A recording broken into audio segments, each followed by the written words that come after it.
C'est parti pour les nouveautés sur SQL Server 2022 et on attaque tout de suite avec Greatest and List. Donc nouvelle fonction sur SQL Server 2022. Donc là j'ai bien mis un moteur. Si je fais inversion, on va voir que là on a bien une version 2022. Ok, donc c'est une version CPT, hein. CTP 2.0, donc version d'essai. Donc là j'ai mis la version SQL 2022. Et on peut voir la nouvelle fonction Greatest. Donc ça retourne la valeur maximale d'une liste ou d'une ou de plusieurs expressions. Donc on va voir que ici c'est assez simple à mettre en place. Donc c'est une fonction Greatest de 1 et 5. Donc ça va retourner 5. Ainsi de suite. Hein. Donc 6 du tableau. 6 et 2, bah, ça retourne 6. Et le moins bien sûr, liste. 2 et 6, ça retourne 2. Ainsi de suite. D'accord? Alors, ici, on a bien les valeurs qui nous intéressent. Ok, 5, 6, 1, 2. Ok, donc ça, c'est Greatest and List dans la plus simple façon de faire. On peut faire aussi un case when, hein, donc ça, c'est, je pense, la façon où vous développez le plus. Donc là, ça sera une version avec un Greatest, une version beaucoup plus simple. D'accord? Donc, si 1 est supérieur à 5, c'est 1 ou c'est 5. Donc, bien sûr, c'est 5. Avec Greatest, donc, on peut aussi retourner un peu plus d'éléments.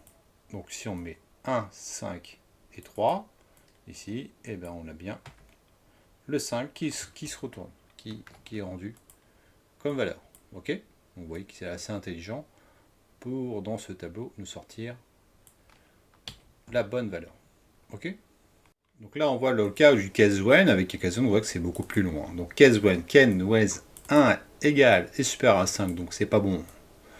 Donc case when 1 supérieur à 5, donc voilà, bon, je vous fais pas tout le case when, vous connaissez, je pense.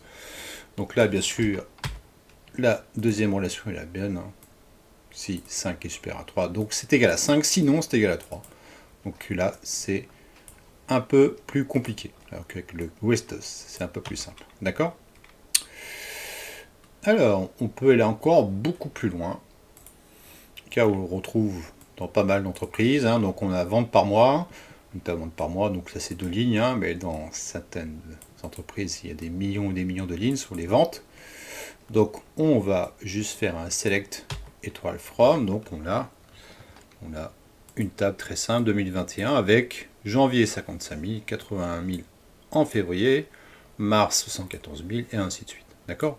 Donc la complexité de la requête, ça va être de sortir la meilleure vente en 2021. Donc là, ça sera 81 000 ici. D'accord? Et la plus pire des ventes. Donc ça sera 55 000. En 2022, je veux exactement la même chose. Je veux la meilleure vente, 92 000. Et la moins bonne, la 60 000. D'accord? Donc ça paraît simple à se dire, hein, mais on s'aperçoit qu'au niveau de la requête, c'est pas si évident que ça. D'accord? Donc on va voir, on va déjà sortir le premier case when. Donc avec deux relations, en fait avec deux cases, best month, meilleur mois, donc case when. Hein. Donc je ne fais pas ligne par ligne, ça sert à rien. Ok? Et aussi avec le deuxième mois ici. Ok? Donc on voit que si je mets le select, on a des nœuds au cerveau avec le case when, on s'est pris un peu la tête hein, pour sortir le résultat, mais le résultat est bon. Donc en 2021 ici, donc le meilleur mois c'est 80 000, 55 000, le meilleur mois 2022 92 000, le pire mois 60 000 qui est ici. Ok. On aurait pu faire aussi, pour ceux qui sont habitués à la BI, chose qu'on voit très souvent, c'est un pivot. Donc on va pivoter la valeur dans un tableau. D'accord? Donc on va mettre le tableau ici, et dans le in, on va prendre le max et le min, avec un petit combine here. Donc on a exactement le même résultat. 80 000, 50 000, etc. Ok? Moins connu, on peut faire aussi un cross apply. Cross apply qui va nous sortir la même valeur. Donc on va faire un cross apply value avec un tableau. Ici, avec un min et un max. Alors, cross-apply, c'est vrai que c'est rarement utilisé dans ces cas-là, mais bon. On va plus souvent voir, c'est vu que c'est des demandes assez BI, ces demandes-là, c'est jeune pivot. Et on a les mêmes résultats ici. Alors, avec greatest and least, on va voir que c'est quand même beaucoup plus lisible. D'accord? Donc on se prend pas la tête. Hein. Greatest, janvier, février, mars, and list, janvier, février, mars. Vous voyez, en 4 lignes de code, c'est terminé. D'accord? On a exactement le même résultat. 2021, 21 000, 80 000, et ainsi de suite. Ok? Donc c'était une petite démo sur greatest and list.